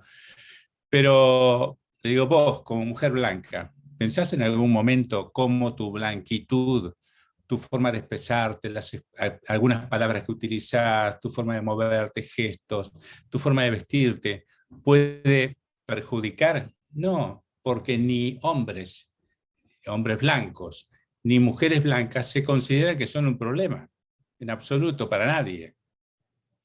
Nada más. Buenísimo. Tenemos 3 preguntas acá en la sala. Bien, dale vos ahí nomás, Victoria. Sí. La pregunta mía podría ir para los dos, pero creo que este tipo de actividades que nosotros estamos haciendo, de visibilización del tema de los problemas de las masculinidades en la academia, son muy buenas, digamos, porque, bueno, mostramos, digamos, las situaciones de desigualdad, se tiraron algunos números aquí, las situaciones que se dan en la academia, hemos hecho a nivel de investigación declaraciones sobre esto, pero creo que, y un poco también dentro del estatuto, y el otro día nos lo recordaba una persona que justamente había decidido no hacerse socio de Investiga UI en relación a este tema, y es el tema de que nuestra decisión es también promover acciones en el interior, pero por fuera de Investiga UI, para atacar este problema. Entonces la pregunta es justamente qué tipo de acciones podemos hacer. O sea, hemos hecho, y en varios ámbitos, acciones como promover la paridad en los organismos de conducción, en el interior de nuestra asociación, pero también en otros, también promover la paridad en la integración de los comités de evaluación. Este tipo de promociones de paridad, el otro día también lo discutíamos al interior de Investiga UI, tiene sus contracara. Y la contracara es que, por ejemplo, para integrar un comité de evaluación, uno pretende que estén los niveles más altos a nivel académico. Y hoy en día tenemos una situación de desigualdad. Entonces, eso significa como contracara que las mujeres que ya han logrado superar el techo de cristal estén sobrecargadas, ¿no? Y eso lo veíamos. Entonces, bueno, eso es como un aviso. Aquellas que lo logran, no es que el problema esté solucionado, sino que el problema se complica. Entonces, bien, seguir avanzando en esto, de este tipo de acciones, es importante. También un poco se hacía esa referencia en instancias de evaluación, considerar situaciones como la maternidad o situaciones de cuidado, etc. Pero la pregunta iba, ¿a qué otro tipo de acciones podemos pensar? No estoy hablando de las pequeñas acciones, sino, digo, qué grandes otras líneas de acción podemos seguir más allá de esto de promover la paridad, promover las consideraciones en las instancias de evaluación. Qué vivo, Bueno, pero no, a lo que voy es, sirven este tipo de reflexiones, pero si las acompañamos con acciones. Líneas de acción. ¿Ah? Sí. Y eso es un poco lo que estamos planteando acá. O sea, nosotros nos constituimos como asociación para promover líneas de acción, Sí. entre ellas en este tema. Yo creo que la paridad está recién empezando. Por eso es que todavía las mujeres que han llegado están sobrecargadas. Me parece que ese es un camino que recién se inicia, un poco el de y paridad en los puestos de mando y demás. Entonces ahí creo que continuarlo. Eso es continuar buscando esa paridad para que a medida que pase el tiempo pueda darse de hecho, ¿no? Eso es una propuesta bien importante. Creo que hay algo también que es, a ver, no sé muy bien cómo ponerlo en palabras, pero en general se escucha más a un hombre que a una mujer. ¿Cómo hacer que se escuche a las mujeres igual que como se escucha a un hombre? O sea, cómo hacer que de algunos temas, acá en este tema estaba Enrique y estoy yo.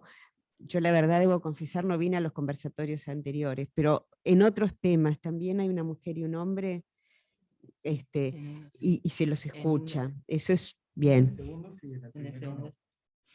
Porque muchas veces para hablar de temas que tienen que ver con género aparece una mujer como si género fuese igual a mujer. Pero en un tema que tenga que ver con políticas estatales de investigación y tecnología, son solo hombres. O sea, también un poco es como abrir el espacio a que estén todas las voces presentes y hablando y participando. Se me ocurre eso ahora, pero es para sentarse, y esto es para ponerse a hablar en una política de desarrollo, del desarrollo de una equidad de género en la academia, que no es una cuestión solo de avance de las mujeres. Si hablamos de equidad de género, yo creo que el tema de cuidados es central. Es central pensarlo en el cuidado entre nosotros y hacia quienes estamos cuidando, por fuera, digo, familia y demás, pero también creo que en estas políticas sobre equidad de género en la academia no podemos dejar de pensar algo que yo dije al principio, y es cómo están avanzando los movimientos conservadores, y cómo los movimientos conservadores están desvirtuando algunos aspectos de las relaciones de género que creíamos ya superados. Porque nosotros decimos que el género es una construcción social, y es algo que parece que todos estuviésemos de acuerdo, que hay una construcción social, que es una relación social, que es una relación de poder, pero vienen desde grupos conservadores, tanto laicos como religiosos, diciendo no, el género tiene una base biológica o sea, entonces también creo que la alerta de tener un discurso activo de respuesta a esos discursos es parte de la política que una institución como InvestigaUY tiene que tener, digamos, porque ese es un pensamiento fundamentalista que se basa en posverdades y demás, pero que avanza. Creo que los investigadores, los científicos tienen que tener respuestas asertivas y no decir, no, esta es una tontería, no me voy a ocupar de esto. No, hay que ocuparse porque ganan terreno, y eso es extra de lo que estabas diciendo, pero tiene que ver con el posicionamiento, ¿no? Para no perder lo ganado. Y debe haber mil cosas más que no se me ocurren. Jessica. Yo quería una pregunta media como abierta a los varones que están acá o en el Zoom, y capaz que a Enrique, o sea, porque excepto acá el compañero que manifestó públicamente como su sentido por ahí de que se sintió interpelado o algo, digo, imagino que al resto sí, está bueno hablar en conjunto, pero nada, capaz que la opinión sobre si este tipo de espacio, si fuera restringido, o sea, si existiera la posibilidad de que este tipo de temas, sobre todo de masculinidades, se discutieran en ámbitos donde solo los participantes fueran varones, si visualizan que es un espacio en el cual podrían sentirse más cómodos para expresar lo que piensan con respecto al tema, sus discrepancias o no. Y capaz que Enrique tiene experiencia en este tipo de iniciativas restringidas a varones.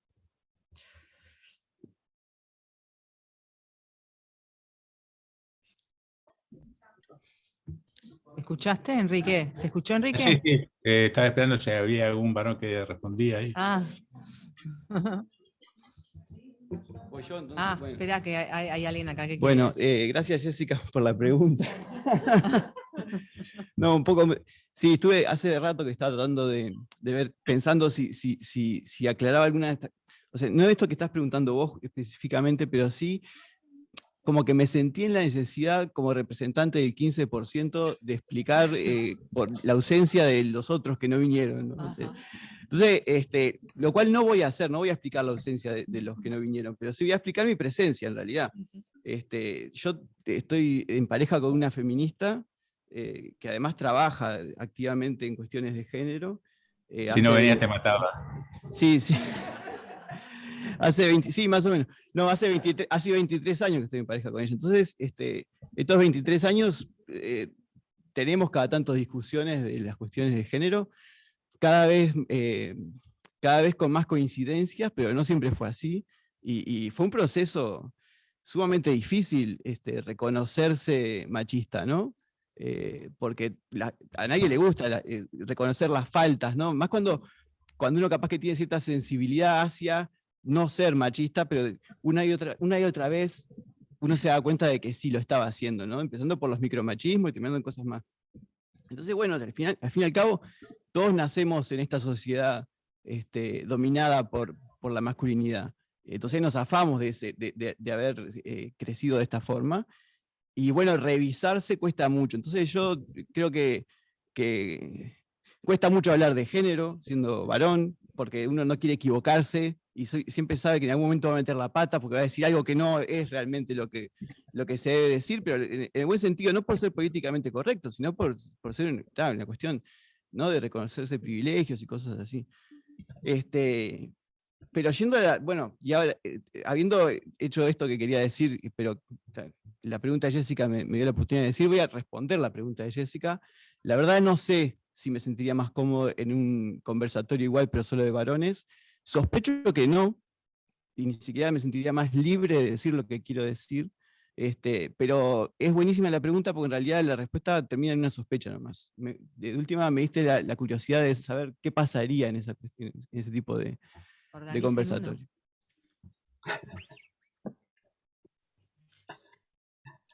Bien, ¿algún otro varón que quiere responder?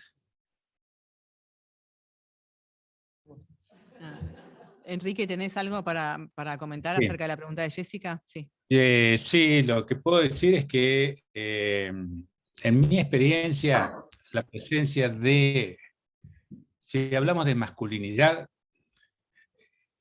es algo relacional. Por lo tanto, es muy importante que los varones participen junto con mujeres, personas trans, travestis, etcétera, porque la masculinidad impacta a los otros cuerpos y además el posicionamiento social, cultural, bueno, el posicionamiento que ubica a estos cuerpos en relación a los varones hace que tengan un punto de vista epistemológicamente privilegiado, que pueden decir y denunciar situaciones que los varones no vemos. Entonces, claro que puede resultar una situación incómoda para los varones, pero bueno, muchachos, hay que cambiar. Y las mujeres están poniendo el cuerpo, las travestis, poniendo el cuerpo todos los días, en multiplicidad de prácticas sociales para modificar esta situación. ¿Y qué vamos a hacer? Un espacio cuidadito en donde hablemos entre nosotros, nos abracemos, lloremos y analicemos algún texto de otro varón, validándonos entre nosotros. Es decir, yo estimulo, e inclusive acá en Buenos Aires, en la época de pandemia, venimos haciendo cada 15 días un grupo de reflexión sobre masculinidades que está totalmente abierto, hay personas trans, mujeres, varones, por internet, los lunes a la noche, gratuito, y discutimos 1 hora y media diferentes temas, intercambiamos ideas, hablando sobre masculinidad.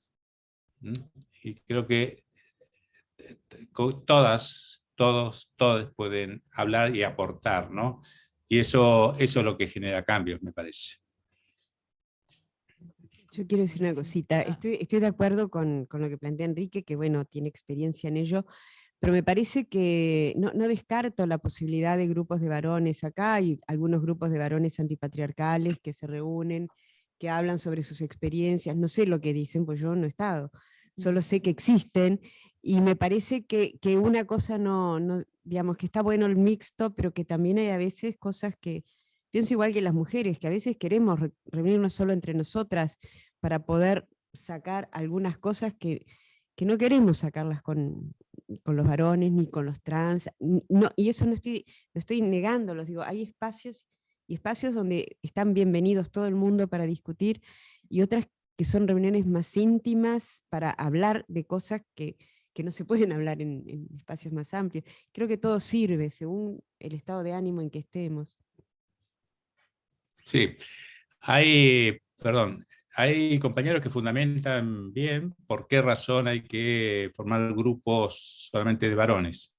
Creo que no se puede analogar a lo que es la experiencia de mujeres o grupos trans, travestis o queer, etcétera, porque los grupos que están en posición subordinada no es conveniente que tengan a varones, no es conveniente. Siempre va a aparecer un macho explicador, siempre va a aparecer quien quiere ejercer el poder, más allá de que no quiere hacerlo, pero toda esta práctica cultural que tenemos los varones en el ejercicio del poder va a aparecer. Entonces, los grupos de mujeres, trans, travesti, queer, etcétera, son grupos para liberarse. Y los grupos de varones tienen que ser grupos para dejar de ejercer la dominación. Nada más. Muy bien. Victoria. ¿Me escuchan? Sí. Habla fuerte para la sala y el micrófono es para el Zoom. Susana, Enrique, muchas gracias por la charla, realmente excelente. Yo en realidad quería remontarme a unos conceptos que tú, Susana, mencionaste, el mansplaining, el arrebato de ideas, que no me acuerdo el término en inglés. No, recordámelo, por favor.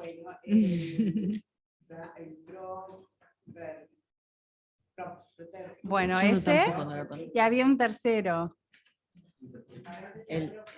Bueno, que se apropia. Manterrupting, mansplaining. Bueno, está. Okay. Proprieto. ¿Los conocían todos esos conceptos? No, el tercero no. Me preguntas para todos, ¿no?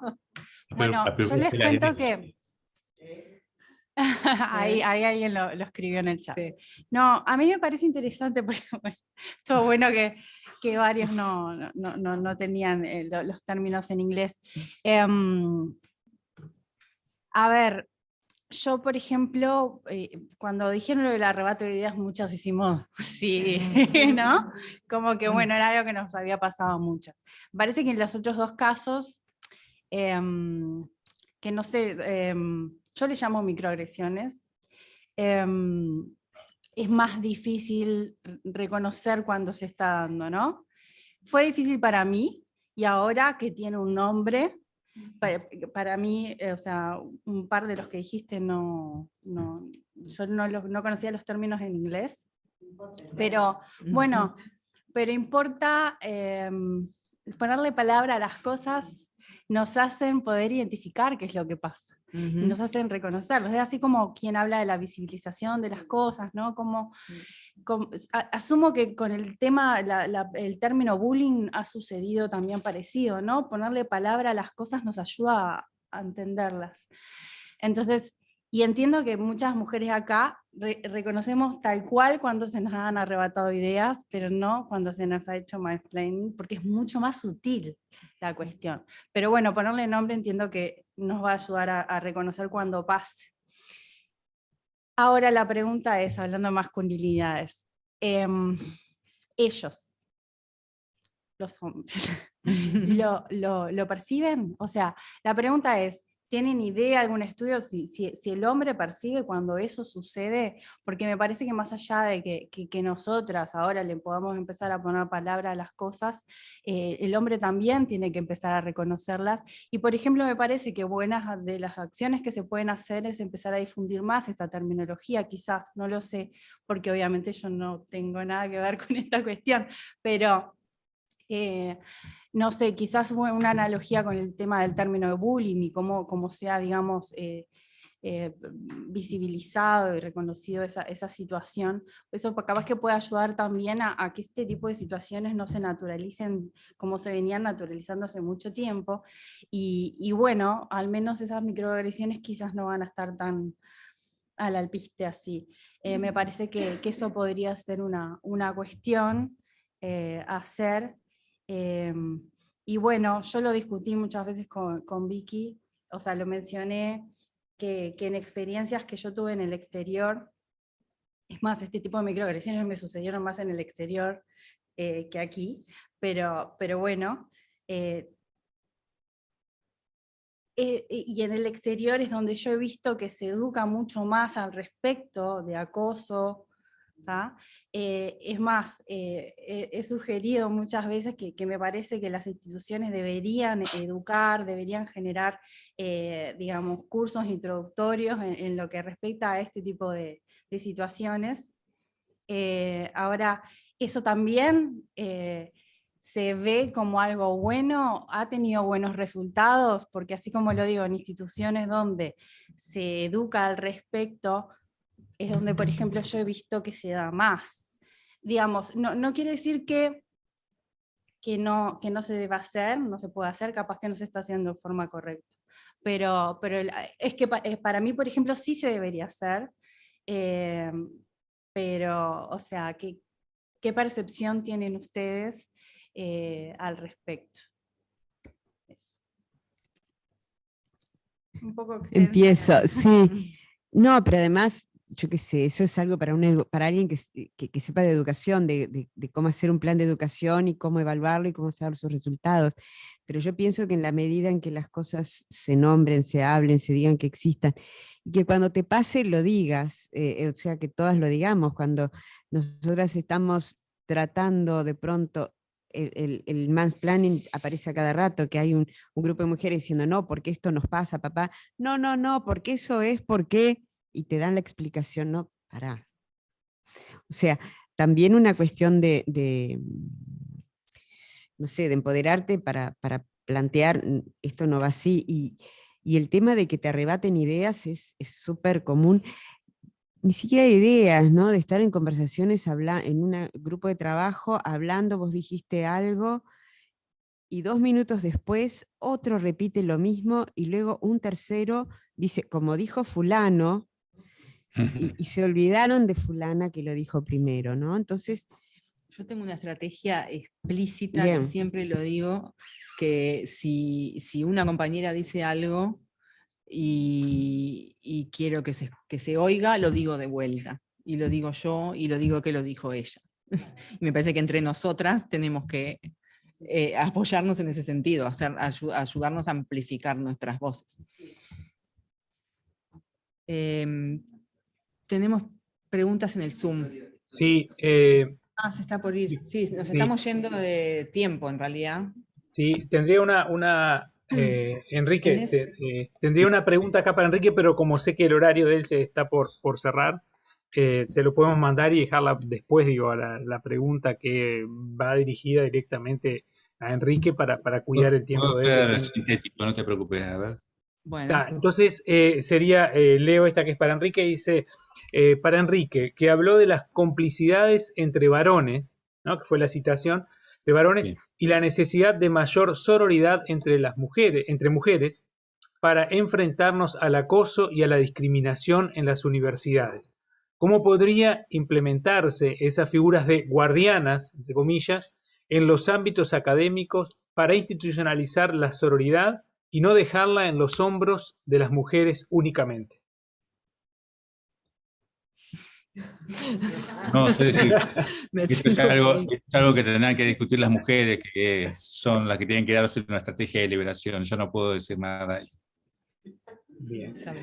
Ahí me no sé si antes hay una que es para los dos, pero no sé, Victoria, si querés despedir a Enrique porque se va, digo, por el tiempo de él. Se tiene que ir Enrique. También te liberamos. tengo una cuestión legal que responder y... Perfecto. Te agradecemos de vuelta muchísimo este tiempo, y si hay más preguntas te las hacemos llegar por escrito después. Bueno, un placer estar con Muchas ustedes. gracias. Chao. Gracias. Gracias, Enrique. Chao. Un abrazo. Entonces, acá, bueno, hay una más acá, y hay, bueno, muchos saludos acá de Tenemos agradeciendo. tiempo para una, sí.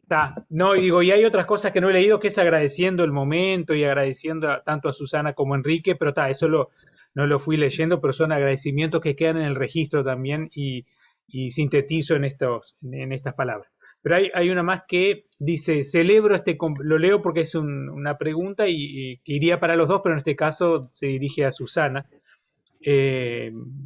Dice acá, celebro este conversatorio y la posibilidad de tratar estos temas en la academia.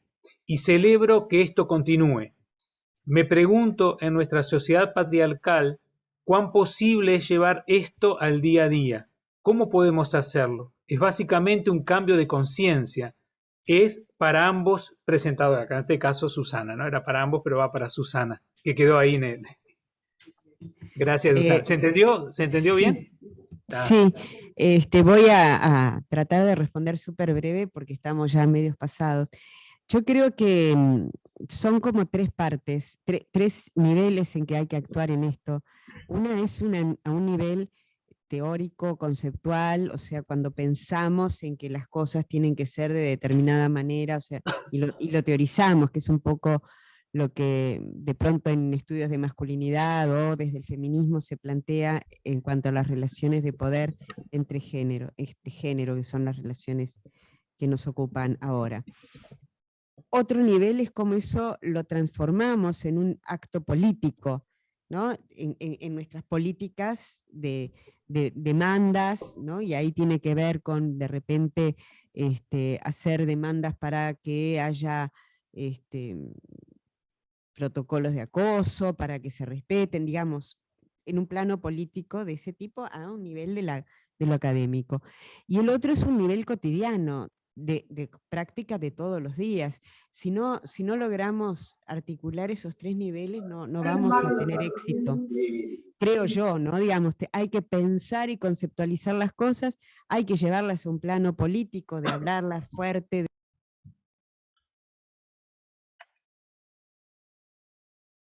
¿Se silenció Victoria?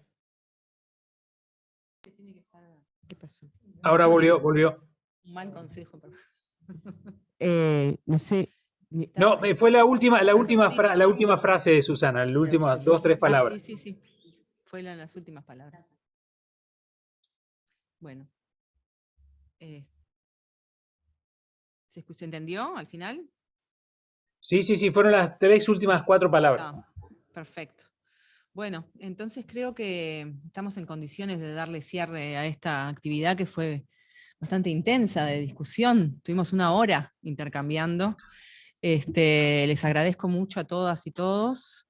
Y bueno, nos vemos en la próxima. Gracias a Susana y a Enrique. Gracias. Bueno. Una cosita. Decir una cosa? Sí, quería decir una cosita más. No era para ir a agregar a otra cosa, no era para reforzar. Quería comentarle, digamos, especialmente a los socios de InvestigaWi, que hoy fue un día bastante especial para nosotros. O sea, está mostrándose la serie de actividades y la dinámica muy activa que tenemos en este momento.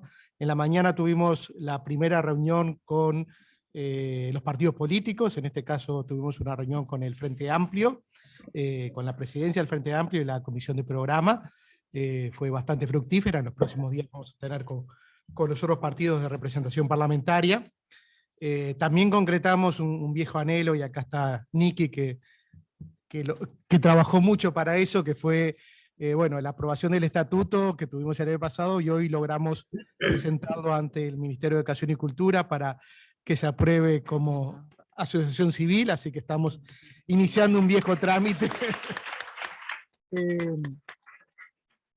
Y bueno, ahora tenemos esta tercera actividad en el día y estamos ya en preparación a una asamblea de socios para el próximo jueves de la semana que viene.